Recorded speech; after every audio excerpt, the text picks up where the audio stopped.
Welcome back to the Morning Skate. This is episode 296, another solo Brownie adventure without my co-host Ked. I am joined today by the Northeastern women's hockey head coach since 2008 and the sixth in the program history with 7 NCAA appearances, 6 Hockey East championships, 5 Hockey East titles, 4 Beanpot crowns, 3 straight Frozen Four appearances, the 5-time Hockey East Coach of the Year award winner, 2-time All-New England Coach of the Year award winner, 2-time CCM AHCA Coach of the Year award winner, inducted into the New Hampshire Legends of Hockey Hall of Fame, and with a career coaching record at Northeastern of .680. Ladies and gentlemen, head coach Dave Flint. Coach, how are you? Thanks for joining us. Good. Thanks for having me on. Been waiting to find out when I was going to get the invite. Yeah, Carp gets on here a lot, so I'm happy to break in. So I'll read between the lines that you were tired of listening to Carp, and I get that. So we all can appreciate that. I want to jump in with this big question. Have you ever worn all the Hockey East rings out all at once? I have not. You didn't do like the Tom Brady picture? You don't have one of those? Messing around in my own house, like, yeah, sitting on the couch or whatever. But no, I have not done that. All right. We'll go back to the beginning. I just wanted to ask that one. That one popped in when I was doing I was just like, I just got to ask him. How'd you get your start in hockey? Was there early influence, parents, siblings? Yeah, it was, I think I was about 5 years old, and I think this story might be a pretty popular one, but I was watching the Bruins on a black and white TV, channel 38, with my dad, and I, from what my dad says, I really enjoyed it, and he asked me at some point, do you want to try hockey? Neither of my parents had ever played hockey. Nobody in our family had played. So they introduced me to it at a pretty young age, and I loved it from the second I put on skates, and have been a part of it ever since. Did you always gravitate towards net? Were you like a big fan? Was the goalie gear, or was it one of those kids where it was like, wait, the goalie stays on the whole game? Or it was actually by accident that I became a goalie. So believe it or not, I actually was a forward until I was about 11 years old, and I, for youth hockey in New Hampshire, was pretty good player. And I missed tryouts, and my family it was the first vacation we had been on in a long time. My parents were like, we're not really scheduling vacation so we can go to hockey tryouts. Right. So the coach said, hey, I can't do anything for you, but we still need a goalie. And I was always the kid. Back then, you only had one goalie, and then you had the kid when the goalie was sick who threw the pads on. I was that kid. And I kind of gravitated towards it in street hockey and stuff. So I said to my parents, I want to play with all my friends this year, so I'm going to try out for goalie. It'll just be for a year, and then I'll go back to playing forward. Well, it wasn't just for a year, and I think it was 3 years later I was playing for my high school team, and took off from there. Were there any other sports that you played growing up? Were you solely hockey? Soccer and baseball. Soccer and baseball. Okay. Yep. And you took your talents to North Adams State. Rest in peace to North Adams State. I forget what it's called now. Well, it's Mass College of Liberal Arts, That's but they are bringing the men's hockey program back. Oh yeah, that's great. And they're starting a women's program. Oh, that's fantastic. Yeah. And you were the team MVP your senior year. I was up there at UMass around the same time. So okay, yeah, it was fun country up there back then. Beautiful Berkshires. Yeah, exactly. And then St. Anselm, St. Ace, athletic trainer and the men's team assistant coach to start. You guys had some success there as when you were the assistant. ECAC D2 championships 2000, 2001. You were in charge of the goalies and the D. Is that correct? Yep, goalies and defense. I got my break in coaching at St. Anselm, I was actually working there just volunteering, finishing up my athletic training hours so I could get my certification. And Ken Kuzik was the head coach at the time. He knew me from when I played at Trinity High School, which played out of the same rink. And he said, "Hey, I need an assistant. We're only paying $2,500, but do you want to do it?" And I thought, sure, why not? Right. Yeah. And yeah, and that turned into 13 years at St. Anselm, where I was once I got my athletic training certification, they made me a full-time athletic trainer slash assistant men's hockey coach. And then you, well, this actually probably leads into why everyone nowadays refers to NU as Goaltender University. Probably your handprints on that with some of the talent you've had. I always feel like when I coached, it was lacrosse, so it was very different. But I always kind of just left the goalies alone because I didn't know a whole lot about goalies. And I feel like having a head coach who was a goalie offers unique perspective to dealing with a team and the dynamics and the goalies overall. Yeah, I think it does. I mean, it's like you said with coaching in lacrosse. Sometimes when coaches don't understand the position, they just say get in there and stop the puck or stop the ball, Yeah. um, and they don't get the training or the coaching that they need. But it's arguably the most important position on your team, Yeah. and so for me, it's easy for me to coach the goalies because I've been doing it so long and I played the position. But the tough part I think of it is, um, you know, when you're the head coach, you have a lot of other responsibilities. So sometimes I don't give the goalies the attention that they need. I try my best, but that's why we've had the last however many years. Todd Lampert's been our volunteer coach, and he's done a great job and can pick up those that time that I can't spend with them, and really has done a really good job with it. Todd's my guy. We Delaney O'Brien sat. I don't know when it started, but at one point we had assigned seats in the press box. She put me next to Todd, and we just clicked. I don't know if she was thinking we were going to be like Statler and Waldorf, those two Muppets guys. Yeah. I think that was the vibe she was going for. But when I got there to the Yale game to get in this past season, I got there a little late, so I was sitting with all the Yale people across. And I texted Delaney because I could see her and Todd. And I'm like, please tell Todd I miss him. And he was waving to me across the rink and stuff. Great. I love sitting next to him. He's so funny. Amazing human being. Todd. Yeah, great. Well, Carp always says, like, you should get him on the podcast, but then we'll have to explain to him what a podcast is. Yeah, and then just even trying to get him to sign into the computer, and it would be a whole thing. I'm gonna have to do an in-person one with him or something. He's great though. I love sitting with him. So then the shift to women's hockey. You built that program, yeah, from the ground up. What spurred you to make that change, or was it something you always wanted to coach, or was it a better position? Yeah, so 7 years as the assistant coach, I was starting to get the itch to be a head coach, and Ken Kuzik had resigned, and so the job was open, and I didn't get the men's head job. And I look back in retrospect, I was still pretty green. Yeah. So, and they brought in Ed Sini, who had a ton of experience and had been really successful at Potsdam State. And so, I understood from that point of view, but they were building a brand new arena at the time. And they announced that they were going to start a women's hockey program. So the AD, Ed Cannon, approached me and he said, "Hey, I know you want to be a head coach. What do you think about starting up our women's hockey program?"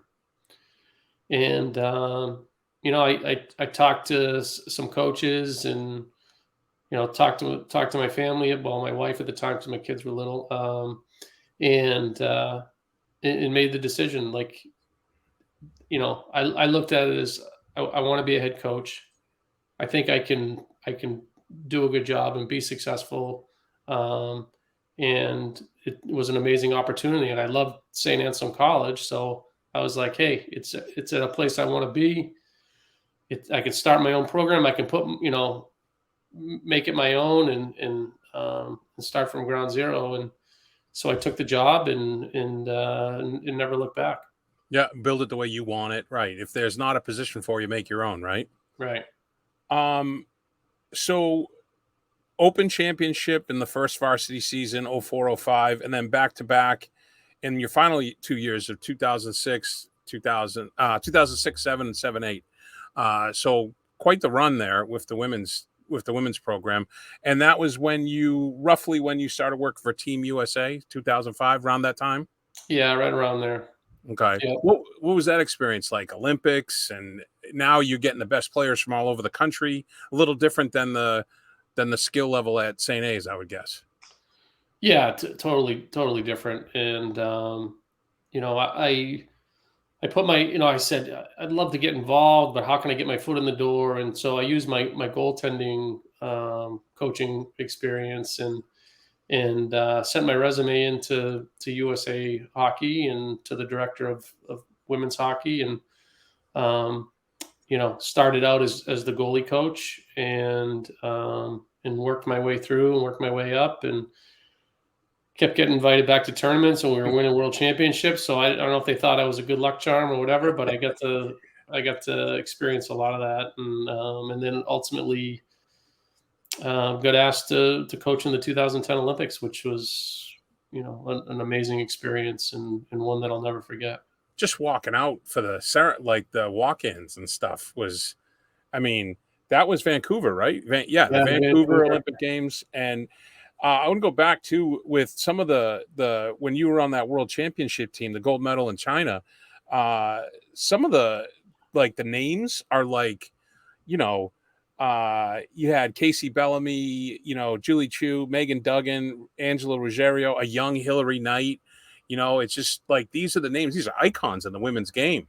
Yeah, they some amazing players, and it's funny. I worked a USA camp not too long ago, and Hillary Knight came up to me and she's like, "Hey, coach, welcome back." And I said, I don't know what this means. I said, but you're the only one left from the last time I was here. It was funny when Maureen Murphy came on. She had just gotten the nod to go to Team USA, I think. And I asked her, or maybe it was right after I talked to her, and I asked her, I go, how come you didn't ask Hillary Knight for number 21? I go, you were coming in off of it. And she's like, no, it was just funny. I did want to ask you about the Olympics in Vancouver, the Lamoureux sisters, who I always equated them to like the Sedins, but with an edge.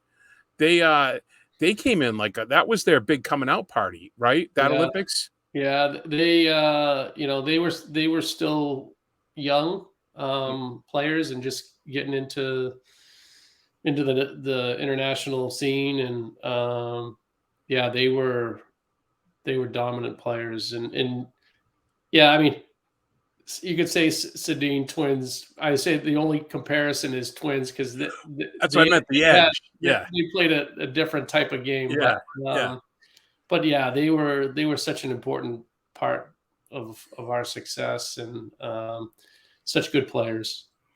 So I've asked players this, like when Katie Knoll came on, we talked about her international play and stuff. As a coach, do you get a little more of a leeway in terms of your time? Were you able to experience China or Vancouver a little bit more than maybe the players? Yeah, you get some free days where you can go off and do stuff, and so I went to Sweden, I went to Finland, I went to China, Vancouver. So yeah, you get some time during those trips where it's not all business. You get days off here and there, or you get an afternoon off. You can go do something, and so it was amazing, obviously, to coach in those tournaments. But what made it even more special was I could experience another part of the world and get to do some things. Was there any moments that stand out from you from any of those tourneys, or a few, or any like, oh my God, I met X like here or something, you know? No, I think it was just, traveling around and just learning about the cultures and, in how vastly different it was. The thing with Sweden and Finland, you were kind of in the middle of nowhere, so it wasn't like a city where there's a bunch of stuff going on, but it was just nice to go see the countryside and jump on a train and go see some stuff. So, but I don't know if there's anything that really stands out that it was like a specific memory. Yeah, I didn't know. I'm just curious. I didn't know if like you were like, oh, Oh, actually, when we went to Finland. We rented they call it a smoke sauna. So it's basically a cabin in the woods that's a sauna, and you go in there and you sit in there, and this is in the middle of the winter, and then you sit in there for 15 minutes, then you walk down this little trail through the snow, and then you jump in a pond where they have like the water circulating just yeah. so it doesn't freeze over. So you jump in there and then you go sit in a room, you have a beer or whatever, you hang out, and then you go do it again. You do it 3 times, and it was unbelievable. I mean, and you feel like $1,000,000 afterwards, but it was just a cool experience. That's like the sauna cold plunge now. That's starting Yeah, to make its pretty way. much. Yeah, that's Yeah, pretty and interesting. this was '09. I think we did that. Hey, ahead of their time. Finland was way ahead of everybody else. And then then the move to Northeastern came. You were making a lot of noise in St. A's. I forget how the Northeastern site they had a funny turn of phrase. I liked it. They said he was making some noise in St. A's and then got on the radar or something to that effect. So I talked to Coach Carp and about the coaching philosophy, and he said, and some of your players then afterwards echoed, you can control two things: your effort and your attitude. And that's pretty much the philosophy. Was that something that you had started back at St. A's or something that kind of evolved when you were at Northeastern? I think I've always kind of preached that as a coach. That was something that was instilled in me from my high school coach. So in today's day and age, there's so many things to get caught up in and get distracted with, and um, there's a lot of pressure on our student athletes. A lot of it that kids put on themselves. Mm-hmm. So we have them focus on things they can control, and a lot of players end up focusing on things they have zero control over, and that sidetracks them. So, you know, your effort and your attitude are two things that you have full control over and can affect the whole team. So those are really points of emphasis for us. Yeah, no, it's great. I've talked to different players over the last few years, and one of the things I think that the vibe you set is that calmness. Like I equate it to like a duck, like nice and calm, but maybe underneath, And I mean, just the looseness of the team. We've talked about like different players dancing during, looking up at the jumbotron and just, I'm like, it's Hockey East, man. I'm like pins and needles. And you guys, it's just, yeah. I think it speaks to you guys and the way you set that tone. Carp also told me that you were the ultimate player manager. Treat all the players as if they were your kids, but also as adults, which was echoed by a lot of your players by the way you treat them. And I think the respect, I think that comes across when I was at one of the practices, just the way they all support each other. It's very supportive, very family-esque, if that makes sense. Yeah, to be honest, it's been a work in progress. I've been there. I'm going into my 16th season now, and it wasn't like that when I was younger, just because I didn't know better, and I think I've learned over the years, and I've changed my approach as a coach. And I think the most challenging thing is when you have 24 to 28 players, is caring about all of them and in really being involved in their lives and know what's going on. And so that's been, I think, a real challenge for me, but an area where I think I've gotten really good at as a coach. And it's stressful when you have that many players and you try to treat them like, and you worry about them too, just Yeah. like they're your own kids.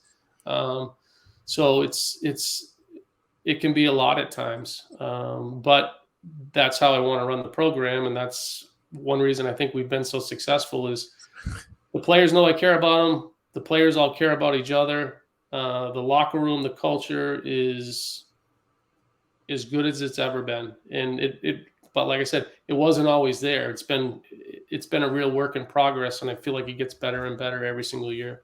And tough to argue with the results as of late as well. I am going to read you some of these quotes. I won't give, well, one of them's a giveaway, but Coach Flint really values the personal aspect, which I really respect. He understands through that though hockey is our lives, sometimes there are things more important than hockey. He's helped build a culture that's great because of who he and the whole staff, how he and the whole staff treat people on and off the ice. And I think everyone who's played for him will say that not only a better player, but also a better person. And that was a prevailing theme through all this. Everybody, as much as they appreciated your attention to detail, you and the coaching staff, the X's and O's, everybody talked about how much you helped them as a person. And I think that speaks to the relationships. Helped me a lot as a player, but mostly as a person. Very caring coach, treats the team like his own kids. He's impacted me as a player and person more than I ever thought possible. Having Coach Flint has reshaped and reignited my love for this game. I've never really had a coach like him. He's always been there to support me as a person. And then this one I have to give away because you're going to know who it was. Alina talked about her first official visit with her parents. And she had an early flight and they didn't understand Uber very well. And you drove them to the airport. And she still remembers that and made mention of it to me. And she also told me that you still check in on her after flights. And Yep. I think that's great. Yep. So, for most of our players, especially her and Chloe, our international players that have to travel far, I always make them text me when they land and make sure that they're safe. But yeah, I mean that's just who I am, and I think it's like I said, it's a challenge at times because you got a lot of kids to worry about, right? And sometimes then you feel bad if you didn't check in with somebody who had a bad day, or and then I have two of my own kids at home that Right. I can't neglect them either. So, but it's that's an important part for me, and I think it makes their experience better. Yep. And it also, people may argue, but I think it makes them better hockey players too. Just by knowing that they have people around them that support them, that care about them. They can be in an environment where they relax and they can be themselves and they can just, play hockey and hopefully have fun with it. Yeah, it's something to that. We a few of them mentioned how mistake doesn't bury you on the depth chart, and that's like the whole like Bruce Cassidy got a lot of grief for that. Here with the Bruins, but I think everybody's personality is a little different and how it interacts. So you had two winners, Kendall Coyne Schofield and Aaron Frankel, Patty Cavs winners. I'm not going to get you in trouble, but I'll say it. Alina Mueller should have been your third. You can go the no comment route. And then the success of the goaltending, we talked about Florence Schelling, Chloe Desjardins, Frankel again, and now Gwyneth Phillips. And it's an uncanny run. Like, it's unbelievable. I mean, look at Edmonton. Look how long they've been looking for a goalie, and Devin Levi was there too. Not that you had anything, but I mean, just all these goalies. Yeah. It's a remarkable run. And the biggest part to me with a young daughter who looks up to all these players, like she's obsessed with Katie Knoll. She named one of her chickens after Katie, which is just ridiculous. You had over 100 Hockey East All Academics in the last 10 years. And I know that's something you guys take pride in. The student part of the student athlete comes first for a reason. Go ahead. Yeah. So, I was talking about this the other day. For my players, they know the order of their priorities need to be family, academics, hockey, and then your social life is a distant for. There'll be time for that, but your priorities need to be in order. So obviously the family part of it is crucial. But then comes the education, because at the end of the day, they need that diploma to get a good job and to be productive member in society, and hopefully someday maybe take care of a family, and you got to pay a mortgage and all that good stuff that comes with being an adult. And then the hockey piece falls into it, and you try to, that's a big part of their college process, but you try to make that as enjoyable for them as it can be, along with helping them develop as a player and reach the top level that they can. So that's kind of what I always preach is the priorities and the order they need to be in when they're playing at Northeastern. I remember back in college, it was the talk from the lacrosse coach at UMass was you could focus on two things, either school, athletics, or social. And my two were the wrong choice. It was lacrosse and social, but yeah, yeah, those don't always add up. It adds no, up for a good time, but yeah.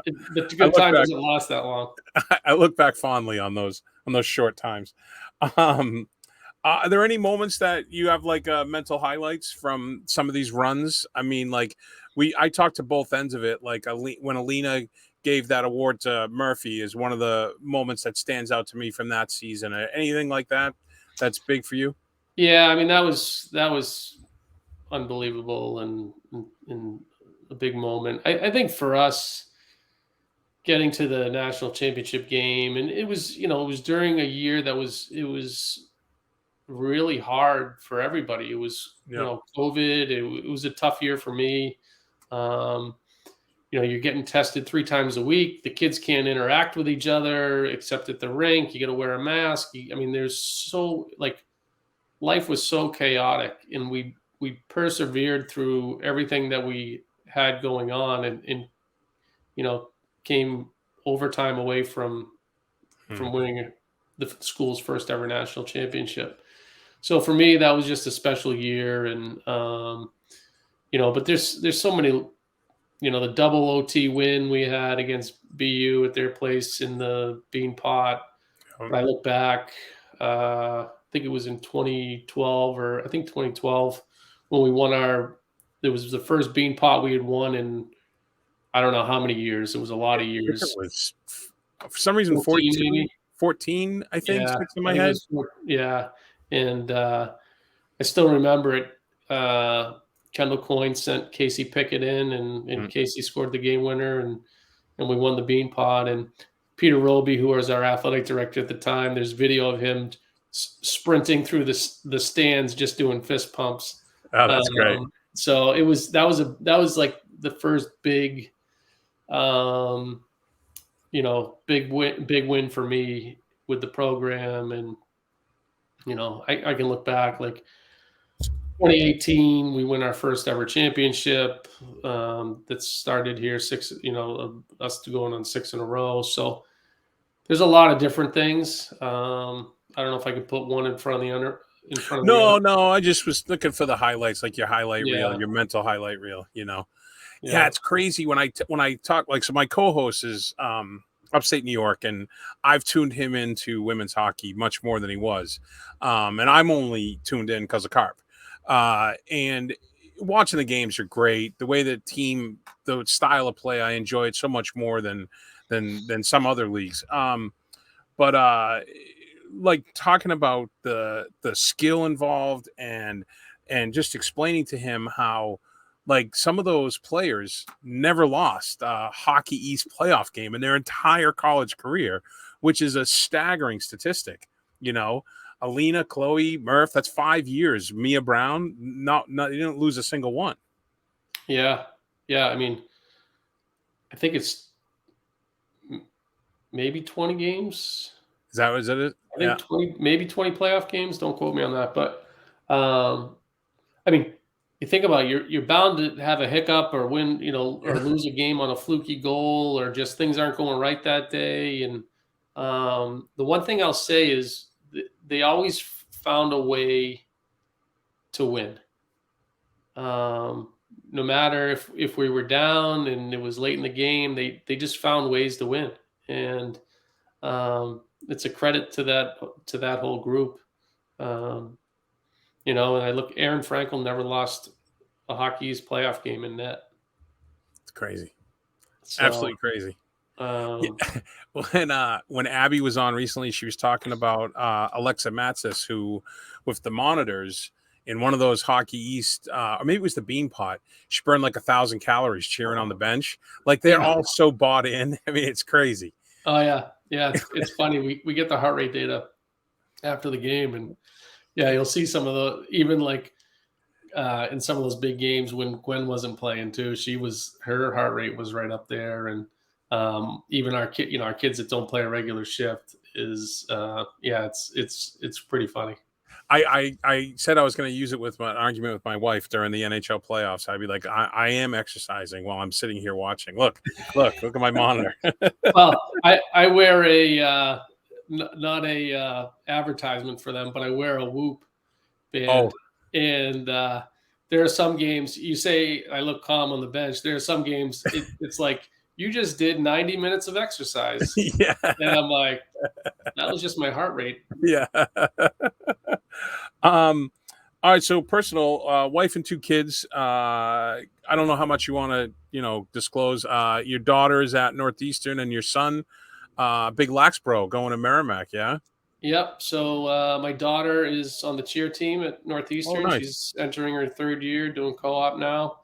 And my son is off to college in 21 days. He's going to Merrimack College. He's going there to play lacrosse. We didn't get an education, but he's really excited about the opportunity. They still have fall ball. Do they still do that? Like Yep. Okay. Oh yeah, it becomes a year-round sport. It's hockey in the air. Free time. What do you spend your free time doing? Free time with Yeah, for me, mostly fishing, kayak fishing, freshwater. I'll go out and I'll go saltwater fishing. I got a couple friends who have boats, so if I get invited out, I go do that. But mostly it's freshwater in my kayak. Nice, very good. Real quick too, while you are fishing, there's this product called Heated Core, which is a very thin base layer, which you can charge and heat up, and it is a carbon fiber, very thin, heats up almost immediately. Holds a charge for 6 hours, and you can charge your phone. So if you go to heatedcore.com, you can enter promo code MorningSkate15 and save yourself 15% off Heated Core, heatedcore.com. That's our live ad read that I had to squeeze in. I might actually need that on the bench. What's funny is they came to, we partnered with them, and we were like, listen, you want to partner with us? I think it's a great product for hockey parents, but you realize it is summer. We're heading into summer. But hey, order now, have a nice ready for the opening night. Actually, I could use that recruiting too. Like as I get older, I don't tolerate the heat. I don't tolerate the cold like I used to. I get cold real easy in the rink. So you guys always are very clean and neat and professional back there. But there are times I look at Carp and I know he's sweating. He's a sweater. He switched over. So he was during COVID, I switched out of the suit. I hate wearing suits. Yeah. Like they're just too stiff. I don't like it. So I think it was Jerry York used to wear like a zip up jacket on the bench. Yeah. And I'm like, I'm no Jerry York, but I like the look. I think I can pull it off. So I went with and it keeps me a little warmer, right? So I got the Under Armour jacket on and with my shirt and tie, and then I got Carp to switch over about mid-year, and he's been on that train ever since. Does the NCAA put any restrictions or guidelines that you guys have to adhere to behind the bench in terms of dress? I don't think so. Okay. It's just interesting, like, football coaches in the NFL can wear basically whatever they want.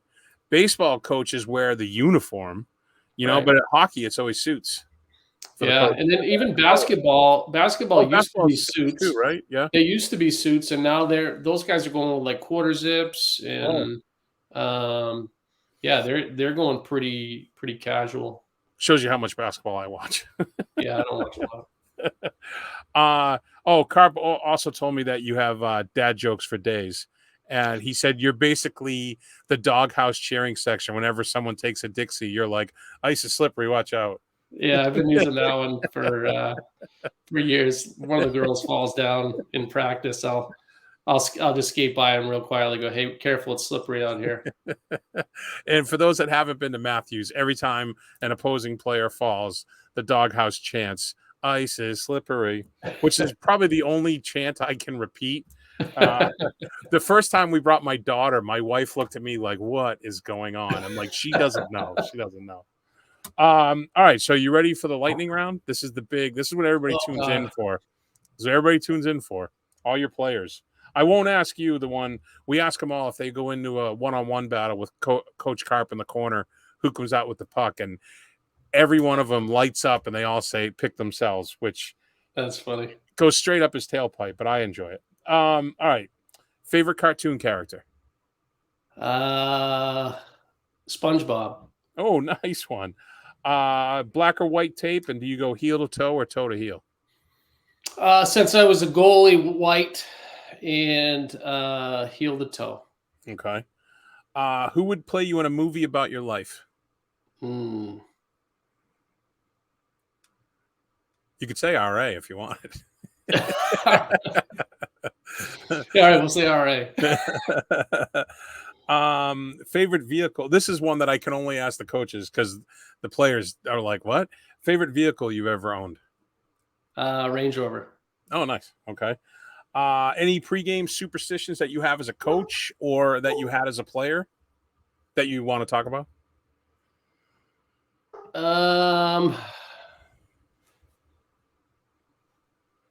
I mean, as far as pregame, usually I just keep on game days same routine. Like I always do the same thing. Like I get up, have my coffee, do my workout. I'll spend some time on my computer, then I'll go into work. Like I have the same routine that I don't like to deviate from it too much. I love when people like say that because everyone does it either one of two ways with when we're talking on these questions is they'll say, oh, yeah, I have a superstition. I like to do X or I like to do Y. And then there are people like would say like you, like, oh, I don't have any superstitions, but I do a routine. And Yeah. and There's probably like 8 superstitions in that routine. yeah, But, yeah. I just think it's funny. I just think it's funny. All right. Would you rather fight a horse-sized duck or 100 duck-sized horses? a horse-sized duck. Okay. Okay. They Favorite just fight pizza. dirty. Yeah. Favorite pizza topping. Pepperoni. Okay. Outside of Matthews, favorite and least favorite rinks to play at. Oof. Favorite is probably I like Duluth's rink a lot. Okay. Even though we lost there, I like that a lot. Least favorite, go back to my St. A's days, the Milford Ice Pavilion, Okay. where Sacred Heart used to play. If you could live anywhere in the world, family, money's not the issue. Where would you choose? Hawaii. Okay. You go to the movies without the kids. What's your concession stand order? Popcorn, maybe some Whoppers, Okay. and a water. Okay. Yeah. I have to change some of these questions. Like I asked Abby what her favorite food is, and she's like sweet potatoes. And I'm like, oh my God. Like D1 athletes, what are we doing In here? Abby's mind, that's like a treat. Yeah, yeah, right. All right, more food stuff. Start, bench, or cut. Pancakes, waffles, and French toast. Wait a minute, say that again. So, like, instead of like, the F Mary Kill, because this is an NCAA approved podcast now, keeping it clean. Start, bench, or cut. Pancakes, waffles, or French toast. How would they fall for you? Oh, start waffles, bench French toast, and cut pancakes. All right. What is a skill you don't possess but you would love to master?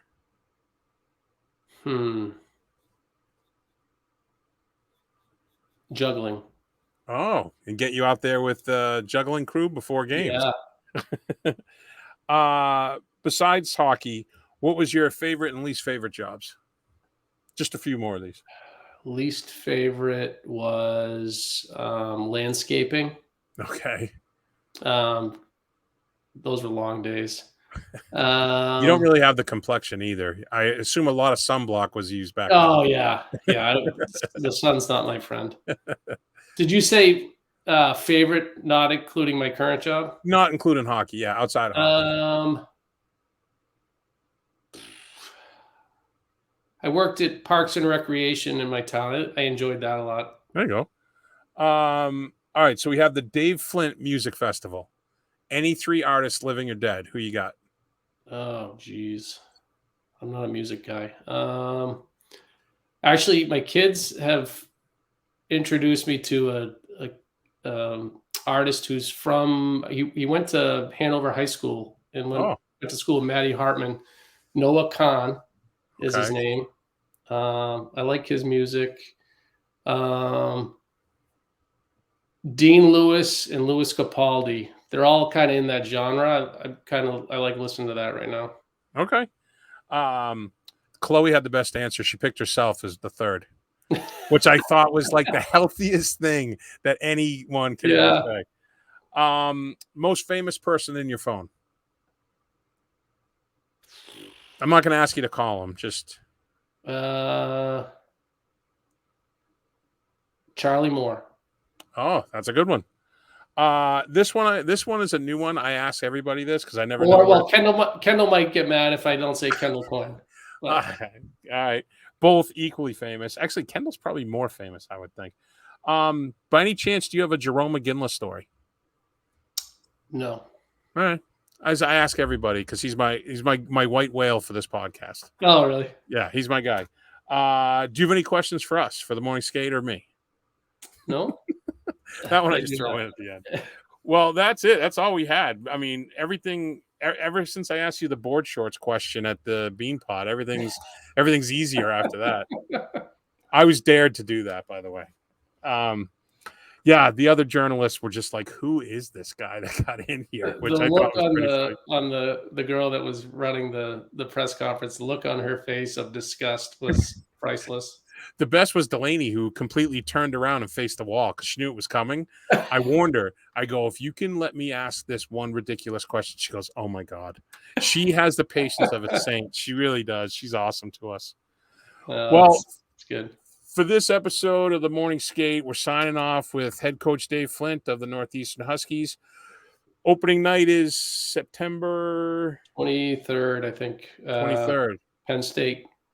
At historic Matthews, and I've said this a number of times in this podcast over these airwaves, pound for pound, the best hockey entertainment value for your dollar is the Northeastern Women's Huskies. No arguments about it. I know you can't say it, but I will. So signing off from the Morning Skate, I want to thank head coach Dave Flint.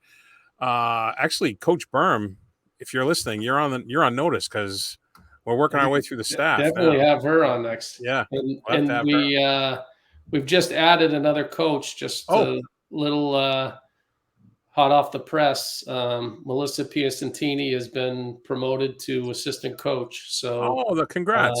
We now have four assistant coaches. So, that's awesome. Excited to elevate her to coach status, and she's been a great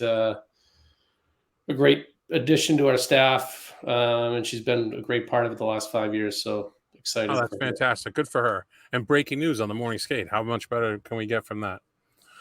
Well, that's it for this episode. September 23rd? 9th? Yep. 23rd. September 23rd. Schedule's out now. You can see Megan Carter and Taze Thompson on the graphic if you follow Northeastern on socials. And we'll see you at Historic Matthews. Coach, thanks for doing this. Thanks, Adam.